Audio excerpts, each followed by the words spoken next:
Radio Sucesos 101.7 FM presenta su noticiero Sucesos, un periodismo libre para una democracia plena. Los hechos y las opiniones de los sucesos que marcan nuestro tiempo.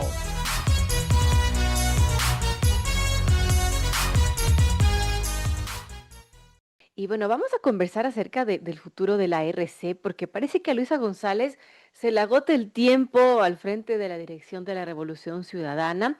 De hecho, antes de finalizar este año, el correísmo prevé tener una convención para reestructurar su directiva. Pese a esta situación, muchos militantes, bueno, se hacen los locos, ¿no? Dicen que todo está bien, niegan reconocer que la organización atraviesa una crisis, pero evidentemente hay una crisis. Y bueno, lo que también hay muchas cosas que ha dicho su líder, el expresidente prófugo Rafael Correa, que niega que la Revolución Ciudadana no hay espacios para debate y que de hecho ha calificado como traidor a quien filtró esta carta, ¿no? Que le enviaron 4 prefectos y un alcalde, autoridades que están actualmente y que son figuras importantes de la Revolución Ciudadana. Estamos con Matías Abad, catedrático universitario y analista político.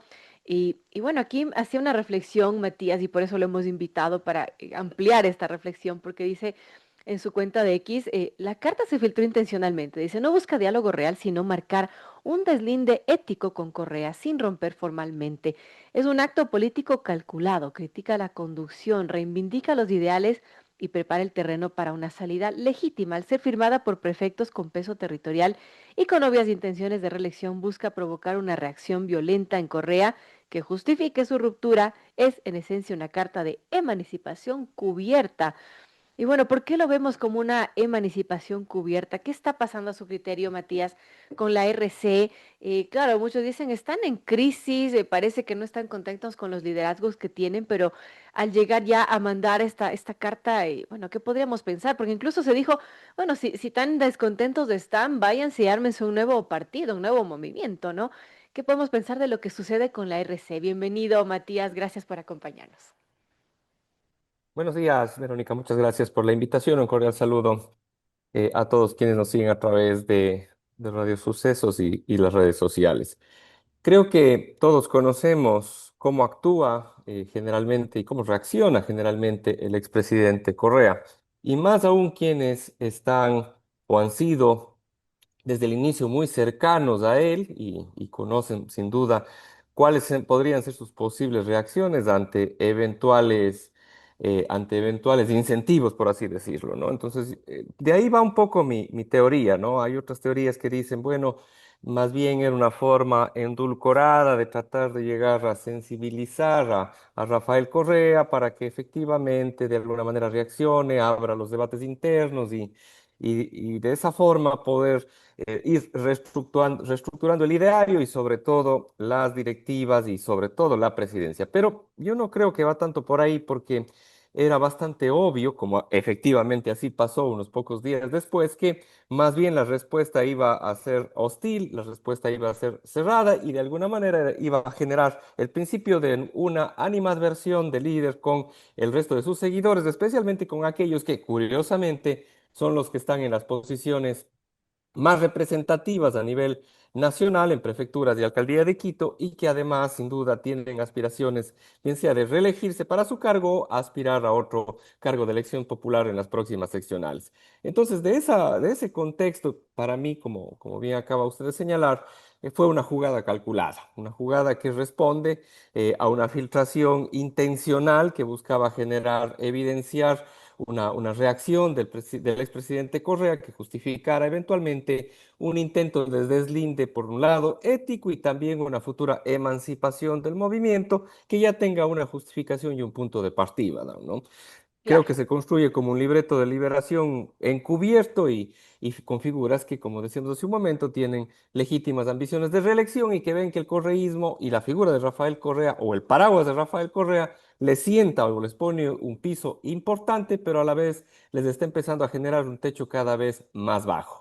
Les afecta. Claro, esta carta, recordemos, y para nuestros amigos oyentes que no están enterados de esto, se filtra una carta que en teoría era una carta privada que los prefectos Marcela Guiñaga de Guayas, Paula Pavón de Pichincha, también estaba Leonardo Orlando de Manabí, Juan Lloret de Azuay, así como el alcalde de Quito, Pavel Muñoz, habían firmado. Y bueno, en ella consideraban que el RC vive una crisis que refleja una desconexión, decían, con los problemas que atraviesa el país, por lo que sugieren en esta carta retomar los valores con lo que nació Revolución Ciudadana y dar un cambio de timón frente a la realidad que vive el Ecuador y renovar el liderazgo a cargo de este momento de Luisa González. Si bien no la mencionan en la carta, es clarísimo, ¿no? Que está ahí el serruchito diciendo liderazgo de Luisa como que no va. Y cómo tomar esto que dicen las autoridades de RC y que le escriben a su líder, ¿no? Como diciendo cambie de timón, están cuestionando quizás el liderazgo de Luisa sin mencionarla. ¿Cómo vemos en este sentido, Matías, el liderazgo que tiene Luisa González? Bueno, sin duda creo que las tres elecciones consecutivas presidenciales que no ha podido el correísmo finalmente cumplir con su objetivo, sumado a que estamos viendo que cada una de en cada una de las funciones del Estado y poderes del Estado empiezan a haber golpes, dardos y punzadas para la revolución ciudadana. Ven, creo que con preocupación estas figuras, especialmente de cara a su eventual reelección seccional, ¿no? Recordando que en muchos casos las elecciones seccionales, si bien el correísmo siempre ha tenido un peso especial más allá del candidato que pongan, pero en muchos casos han sido elecciones también muy personalistas, ¿no? Más allá de los partidos, quizás con excepción de la Revolución Ciudadana, ha habido muchas veces autoridades que han ganado por quienes son más que por el partido al cual representan. Entonces, Claro. ante esta preocupación, creo que este grupo de autoridades que además ya tenían una amistad previa y un recorrido previo, ¿no? De actividades conjuntas, entiendo que están tomando una decisión. Y quizás la respuesta, si bien fue dura, pero quizás no tan dura como yo hubiese esperado por parte del expresidente Correa, también está generando que la militancia dura, que cierta militancia también mucho más leal al expresidente Correa, sí se dirige en términos mucho más fuertes, ¿no? Creo que se está generando ese cisma que yo considero que era la intencionalidad oculta detrás de esta misiva, ¿no? Por ejemplo, acabo de leer ahora en la mañana un extracto de lo que dijo el bueno, no sé si ministro Felipe Vega de la Cuadra. Esta carta no era para dialogar, era para hacer daño. Si tienes un problema en una relación política o personal, hablas en privado, no haces público algo tan sensible para debilitar al líder. Es una canallada sin nombre. Y así seguramente también se han activado voces también cercanas a Luisa González y alrededor de más de 1.200 bots que también ha sido medido por parte de las empresas que hacen este tipo de control, que han estado directamente atacando a estas autoridades, haciendo especial énfasis, y esto es una parte interesante, a que más bien todos deberían estar viendo en la figura del alcalde de Guayaquil a ese eventual líder y a ese eventual posible candidato presidencial, ¿no? Entonces hay una serie de narrativas que están entreveradas y también por ahí asoma Andrés Arauz, también un poco medio fuera de ambas líneas. Entonces, lo que sí está claro es que hay una crisis a la interna de la Revolución Ciudadana y no creo que la intención, honestamente, era lograr ese diálogo, ¿no? Para lograr diálogo se pueden utilizar otros canales, es gente que le conoce muy bien al expresidente Correa, que tranquilamente podría decir reunirnos en una conversación como esta a través de Zoom y efectivamente debatamos a ver cuál es el futuro del proyecto. Ahora, ¿usted cree que con esto a Luisa González se le agote el tiempo al frente de la dirección de la Revolución Ciudadana? O será que Rafael Correa se mantiene defendiéndola y decir como ha dicho antes, ¿no? Si se meten con Luisa, se meten conmigo. Lo que puede pasar es que Luisa se quede a cargo del partido, porque ha demostrado que es completamente leal e incondicional a Rafael Correa, pero no necesariamente que pueda llegar a ser otra vez la ficha o la candidata del correísmo para las presidenciales, ¿no? Eso creo que podría ser el escenario más probable. ¿Hay hay alguna razón por la cual están elevando el perfil o subiendo el perfil al alcalde de Guayaquil, que ha sido, honestamente, también el que de todas las autoridades seccionales que tiene el correísmo, el más frontal y el más decidido a hacer un contrapeso al presidente de la República? él podría ser el quien tenga el liderazgo, digamos, político del movimiento, quien empiece a ser el ungido para una eventual candidatura presidencial o para la reelección a la alcaldía de Guayaquil, pero creo que el liderazgo administrativo, donde se definen y donde se deciden candidaturas, presupuestos y todo, creo que le es más funcional y le es más útil una figura como Luisa González en la Secretaría General del partido, que no necesariamente quiere decir que nuevamente repita como la posible candidata a la presidencia de la República. Claro. Amigos, 7:33 dialogamos con Matías Abad, catedrático universitario, analista político. Hablamos del tema, la polémica dentro de la Revolución Ciudadana, si es que a Luisa González se le agota o no el tiempo frente a la RC y lo que podría pasar, porque bueno, se menciona que antes de finalizar el año el correísmo tendrá una convención para reestructurar quizás la directiva, pero hablemos de más allá, porque ya Matías topó el tema Aquiles Álvarez. ¿Qué pasa con Aquiles Álvarez? Él no firma esta carta. Él ni siquiera aparece allí porque, claro, no se le tomó en cuenta. Él tiene su propio movimiento, su propio partido y eso quizás le ha dado un poco de libertad para no estar atado a la RC, no tomar sus propias decisiones, si bien es una figura ligada a la RC porque llegó en alianza con RC a la alcaldía de Guayaquil, él está un poco independiente en ese sentido. ¿Por qué Aquiles Álvarez podría ser una figura que ahora mismo podría tomar un protagonismo como de cara a unas siguientes elecciones y como oposición? Ahora mismo él está, al menos ha dicho desde su lado que está siendo víctima de una persecución, que esto del grillete es totalmente desproporcionado. Bueno, conocemos este caso legal por el que está siendo investigado por temas de combustibles y todo lo que ha pasado, pero claro que se le ha elevado el perfil a Aquiles Álvarez, ¿no? Y cómo podríamos ver un liderazgo de esta manera, porque ahora mismo tiene un proceso también legal complejo. Sin duda, pero recordemos que ya en esa misma respuesta algo escueta que tuvo Rafael Correa a los prefectos que firman la carta,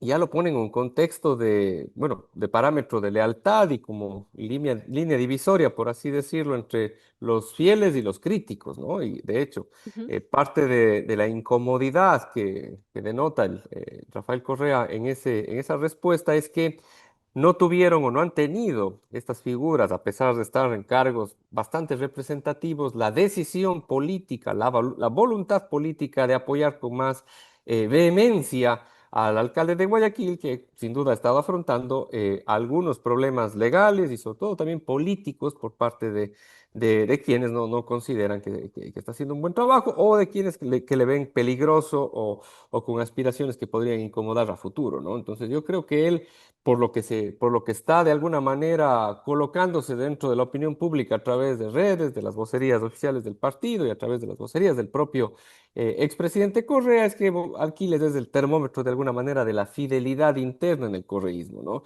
Más que su gestión municipal, lo que le convierte en una pieza central, sin duda, es su disposición a no cuestionar la verticalidad, la organicidad del proyecto, ni sus liderazgos tampoco tradicionales, ¿no? Y es Así es. curioso porque él no viene o no emerge digamos, de la vertiente orgánica del partido, ¿no? Pero en este momento ser de alguna manera pro Aquiles es sinónimo de estar con Correa.